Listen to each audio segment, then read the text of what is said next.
Hello chaps and welcome back to DTH Reviews. Now today we're going to be talking about Sunset Overdrive. Before we get into it, I always like to say like what I was thinking before I jumped into the game, because I don't know, I think hype, I think it makes a big difference in how a game can be perceived sometimes. So I just want to quickly start off by saying I really like Insomniac.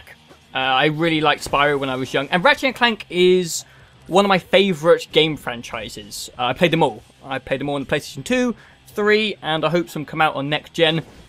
But for some reason I wasn't actually very excited about Sunset Overdrive, and I don't really know what it was. I probably should have been excited, but I didn't really like the marketing for it. You know, the adverts where he's like sitting on the roof and he's like, it's a fucking video game.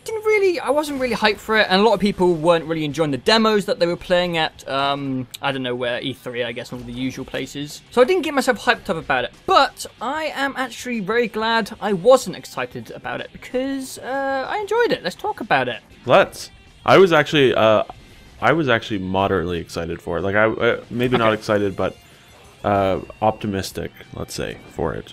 I don't have a ton of experience with Insomniac games, but I was looking forward to it, and I was sort of hoping it would be great, but I wasn't going to hold my breath. Yeah, let's get into it. It's a video game. It is a video game. It's a fucking video game.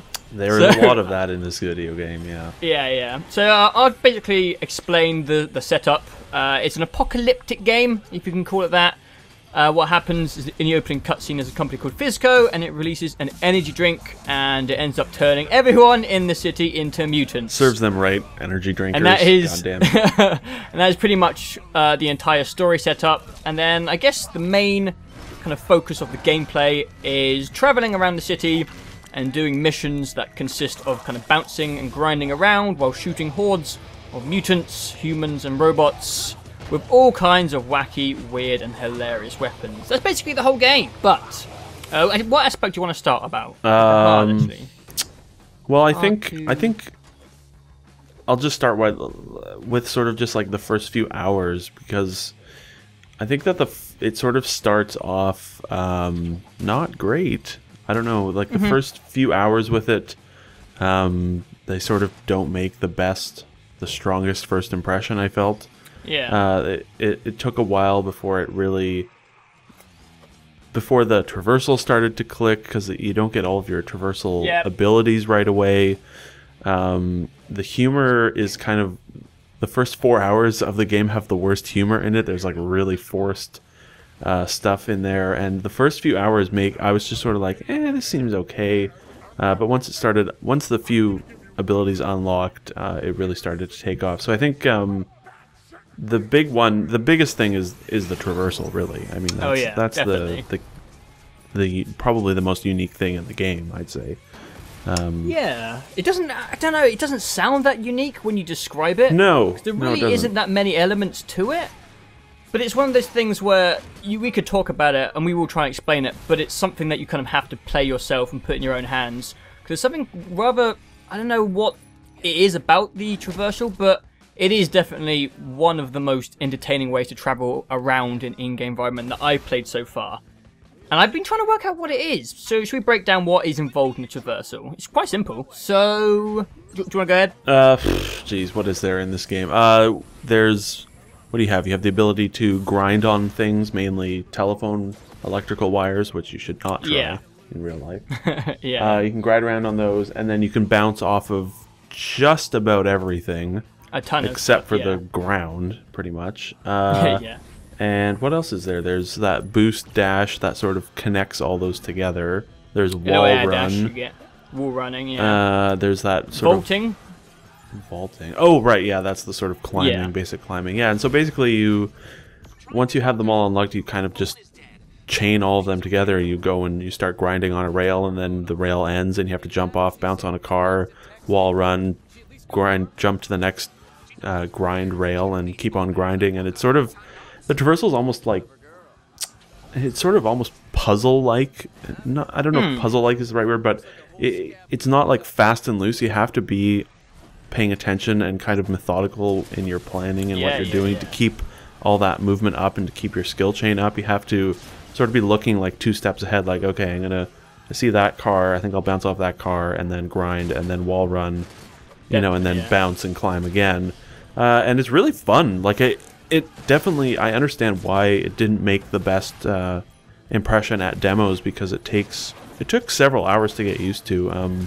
Even after everything had been unlocked, all the key movement abilities, it was still another hour or two before I had fully acclimated to all of that. And the controls are a little different from what you'd expect, and so it probably like 5 hours before everything was fully clicked and I was getting around the city easily and having a blast with it. So it makes sense that it you know, wasn't getting the hottest reception at demos and stuff. And that traversal is really fun, and then you combine it with the shooting and the amp systems and the skill stuff, and it makes for a lot of fun at basically all times. You know, a lot of the times getting around open worlds isn't very interesting. Like GTA, you drive. Infamous, you sort of do your neon run or whatever.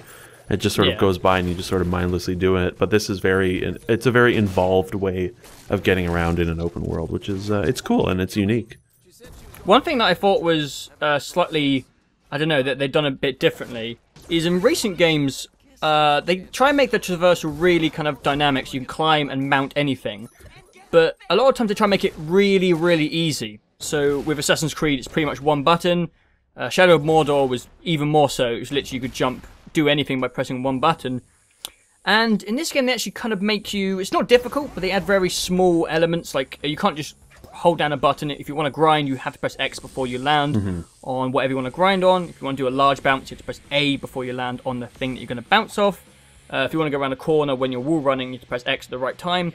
So it kind of turns into this button pressing sequence of events where you have to, as you said, you have to concentrate a little bit. Like, you can't just hold down one button and press forward and you'll be on top of the world. You have to look a few steps ahead. And I think that element of very minor skill and the fact that you have to practice, I think that's what made it so satisfying. Yeah, it's more involved than the other games. Yeah, like you're actually using your head a tiny, tiny little bit. Yeah, that tiny bit makes a massive difference, though.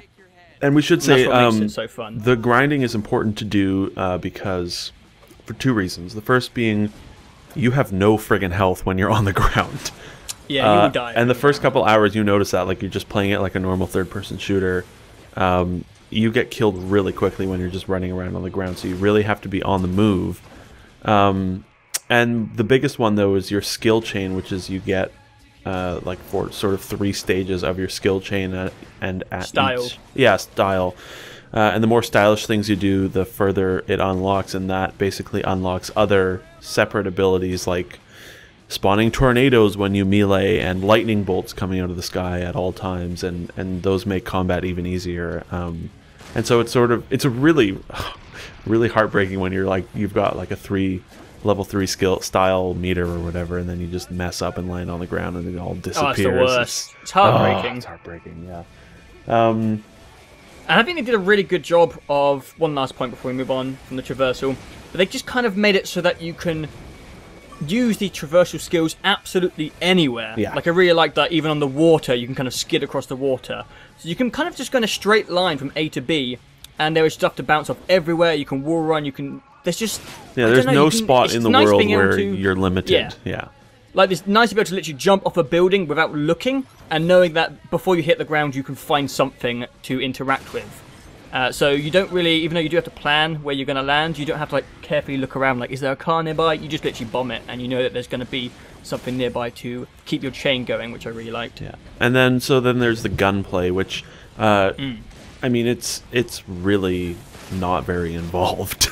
No. Your guns are all crazy, as Insomniac does. The more you use them, the more they upgrade. But I mean, I barely even aim when I'm running around. Like, you know, there's the option to aim down, sort of zoom in a bit more and slow down your grind.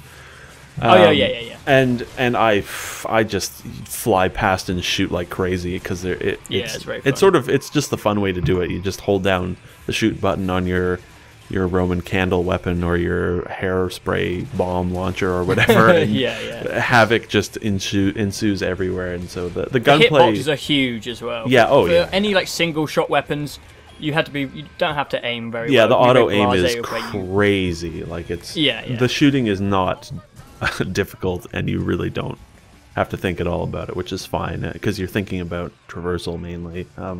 Basically, yeah. What else is there? That's kind of gameplay. Like that's the core of it. Yeah, it's pretty simple. Yeah. But it works really, really well, and it keeps you. Oh god, I was having a blast for the 15 or so hours. Yeah. It took me 13 hours or so. Which I think is a moderately good length for campaign. But let's talk about the story, the writing, the characters, the missions, etc. The actual bulk of it. So for me, the biggest surprise was, I mean, the humor we'll get to, but I think the biggest surprise for me was the variety in the writing and characters and scenarios throughout not just the primary campaign missions, but also the side missions. The last couple open world games I played, you know, there's been the main mission and then the side stuff, like Shadow of Mordor, the side stuff is just combat challenges, and this has that, but it also has actual proper side quests, and they're all really just fetch quests, but they all have completely full unique dialogue and storylines and voiceover and characters, and then the primary missions, unlike a lot of open world games, it's not just most primary missions in other open world games, you just sort of go and do what you normally do when you're not doing a mission, like you just sort of run in and shoot things and save someone or whatever. There's a lot more unique like set pieces in every mission, and a few unique gameplay things in each mission. You know, the sword you get later on for one mission and things like that. That was really the biggest surprise for me, was the variety of it all and the amount of writing and unique stuff that they made for all parts of it. Yeah. I would say nearly every mission had a unique novelty / new gameplay element that was kind of specifically for that one mission. Which I was really surprised about. As I said, it was like I think I was playing for about 15 hours, and it's good, I don't know, 15, 20 main missions, maybe more. Mm-hmm. And for them to come up with a unique and diverse scenario for each one, and to keep me entertained and wanting to go on to the next one, I was really surprised, because I said, I didn't think the marketing was that good. It looked fun, but I really thought the majority of the game would just be me grinding and shooting stuff. And while obviously that is the bulk of it, I really didn't expect it to be this diverse. Yeah. And yeah, it makes for a really well-paced experience, and you don't know what you're going to do next. So I agree, it's one of the best parts. Basically, every time you complete a campaign mission, you get more challenges unlocked. You get like 3 or 4 challenges after every campaign mission. And so it took me like 20 plus hours to complete the story, because I would complete a campaign mission, do a couple side quests, and then gold medal every challenge that is new, and then go on to the next one. And so it took me a long time to get through it. Now we should cover the humor. It was very present in the leading up to the game releasing, I think, and that was probably the biggest turnoff for most people. The marketing was just kind of like, like this seems like it's really trying hard. And swearing in adverts and stuff. It seemed forced. And the first couple hours, it sort of felt like that. I was kind of like, I don't know about this humor. It's okay. It's not like aggressively awful, but it really starts to open up the further you get along. It's like just a constant incline in quality of writing and humor. There are still like a few moments where I just rolled my eyes because it was so forced. But for the most part, there is some really stupid, funny stuff in there. Like, it's really funny, like really funny. Yeah, there's some really like surprised. Saints Row quality stupidity in there. There's a couple of the funniest part for me was I won't spoil it, but there's a really dark piece of humor sort of in the middle. With I know, one of the leaders of the factions, and it was I was crying, man. Yeah, it was so good. It was really surprising and funny. I would say it's probably one of the funniest games I've ever played. I'm not sure if it's my specific humor, but I would say it tops Portal 2 in my opinion, which I personally thought was the cleverest and most well-written comedic game so far. Okay, well, let's not lose our minds here. I'm saying it. I really thought it was the funniest game I've played. It is really funny. I thought, but obviously, humor is subjective to your your taste. Of course, yeah. But man, I was loving it. From from like the 5-hour mark onwards, right through to the end. Every side quest, every campaign mission, it was just a ton of fun. Like they have a lot of fun with pretty much, with the characters and the scenario and the fact that the game is self-aware and it knows it's a game, and there's some really, really clever, stupid stuff I liked all the meta fourth wall breaking, whichever one of those is correct, parts of the game. They were better than the advert. It's like, it's a video game. They were much more intelligent. Like, I like the... Yeah. Do you remember the one cutscene where you're talking to 4Kim and they're having a conversation and she's like, yeah, I'll meet you back at base and I'll have magically teleported there by the time we stop talking. And he's like, all right. And then she's just gone. You're like, yeah, that's good. There was so that stuff was funny. And I liked even... not in the writing, just like when you load up the game after quitting it, and he punches the camera back, and then if you let him idle there, the player character will turn and be like waving at you to like, come on, let's get a move on, let's go, let's start playing. Like just little things like that, they go a long ways, and it really has a ton of style, and you know that's in the writing. As well. And great characters. Characters are fun, very memorable characters. and the visuals are spectacular. I think like. I've said it so many times in reviews, I love colorful games. I don't know why, like, so many things are gray and gloomy, and this is just, like, anything that's really colorful, I tend to enjoy it more, and Jesus, this game is colorful. And there's so many enemies on screen at once that when you're exploding stuff, and everything's popping and booming, there's just stuff all over the screen. It runs really well while doing it, and it really is quite spectacle sometimes. That comes up mainly in Chaos Squad, which I think we'll get to in a minute, but it does come up a few times in the campaign, and holy shit, the on-screen action is crazy. Like I have never nuts, it was like the most next-gen moment I think of ever was the few times where the on-screen action is like you can't even tell what's happening because it is so crazy, but it was just like the particle effects, the explosions, the enemies, like all these things happening at once, and it's barely even hiccuped at all in the frame rate. It was really, really, really impressive. Yeah, well, we might as well move on to the multiplayer mode, because I think we summed up that the story and the missions are diverse and awesome. So let's quickly talk about the multiplayer mode, which I didn't even consider playing, and then you were just like, you've got to try this. You've got to at least check this out and see what's going on. And I was like, all right. So you jump in, and there's, I think there's 8 of you. It's 8, yeah, it's up to 8 players. Yes, 8 players, and you kind of have to do these missions, which are kind of similar to the side quest stuff in the story campaign, to kind of build up I guess power and perks, all to lead to this one final event, which is like a nighttime defense. These missions are also in the main storyline. It basically just revolves around you using your guns and stuff to defend these vats while they upgrade. But you're in like a kind of a quite a small area, and there's 8 of you grinding around, and there are like thousands of enemies coming towards you. And when it all gets going, and there's 8 of you using all your unique and crazy explosive random wacky weapons, it's one of the most mental things I've ever seen in a video game. It really is. Chaos Squad is like the perfect name for it. It is so chaotic. I really liked also like the parts leading up to the night defense, the sort of, you know, you all are doing the same mission, but there's some weird sort of competitive stuff in there, like whoever gets to the objective. Yeah, exactly. And like even in completing the missions, there are side objectives, and not everyone will be able to complete them, because you can only, you know, it's like destroy 2 turrets to get bonus points, and there's only 4 turrets, so only potentially 2 people could get that. And so it's a cool mix of co-op. It's primarily co-op, but there is nice little competitive things in there, and it's really fun. Like I played. There's only really like 4 or 5 sort of areas. It's the 4 or 5 same areas from the campaign. 5, yeah. And the downtown one, like increasingly difficult. The downtown one, you need like a lot of chaos, and to survive the night defense is tough. I've completed all of the. I survived all of them and played them all a couple of like once or twice, and that's sort of it. Like I probably won't go back to it for a while.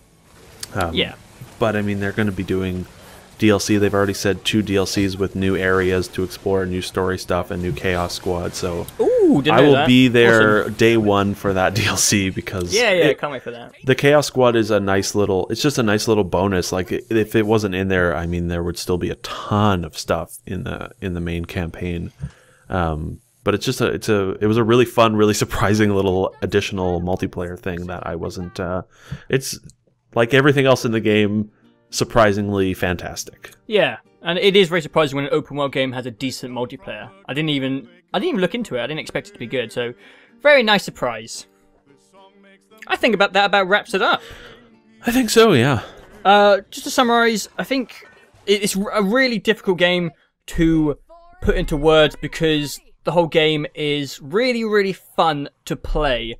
So if you have an Xbox One, so far, I know we've only just got like the Master Chief Collection, but this is my #1 recommendation for the console so far. When it comes to single-player worlds, we're not going to go into any Halo fanboyism for a while. But if you have an Xbox One, you have to pick up Sunset Overdrive. It's one of my favorite games this year. Absolutely love it. Do you want to summarize and then rate? Yeah, I think you nailed it. It's like the Xbox One has had some good games, especially over the last couple of months. But this is really a top-notch thing that I was really pleasantly surprised by it, and I totally agree. It's one of the best games of the year, I'd say, for me at least. I mean, some people may not like it, but the combination of weapons, traversal, visuals, humor, variety, like 20-30 hours of stuff to do. It's nice to like get a proper console exclusive, regardless of which platform it's exclusive to. That is really all around fantastic and unique. And it's not a sequel. It's just its own thing, and it has a very unique style, and it executes everything pretty much without fault, which not too many games this year I can say that about. So buy it, especially if you have an Xbox One. Like, I mean, friggin' buy this game. Oh yeah, absolutely. 100%. Yeah. So 5 stars goes without saying. Yeah, absolutely. Yeah. Flawless. Gold 5 stars. Yeah. Yeah, it's one of the best. I don't know if I have the graphics for that, but yeah. Okay, blue 5 stars. Yeah. Blue 5 stars. But yeah, fantastic game. Highly recommend. But that is all for now. So it is November, and there's a ton of stuff coming out. So you'll be hearing much more of us in the coming weeks. So look forward to that. But that's all for now. So bye.